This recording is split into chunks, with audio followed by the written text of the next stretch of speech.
Halos hingin na nga lang ang palay. 8 pesos siguro ito per kilo. Pambawi sa ginamit na abono at pipi.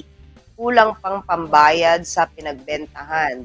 Dapat ang ibaba ay yung presyo ng pataba. Ayan po ang panawagan ni Ate Chrisley Portugal dahil mababa pa rin po umano hanggang sa kasalukuyan ang presyo ng palay. Sa pagkakaalam ko po, kung hindi ako nagkakamali, ay hanggang nitong nagdaan na September 21 ay may pumapasok pa ng mga imported rice. At nito lamang nagkaroon ng pagpapatigil dyan sa pagpapasok ng mga imported na bigas na nagsisilbing kakumpetensya o nagiging kalaban nitong lokal na aning palay na ginagawa rin na bigas. Kaya po siguro ay ganyan pa, kababa pa rin ang presyo ng ating palay dito sa ating lalawigan na talaga namang nakakaiyak po para sa mga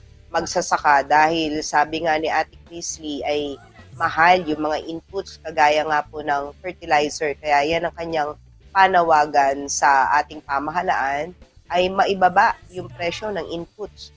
At isa na nga po dyan itong pataba.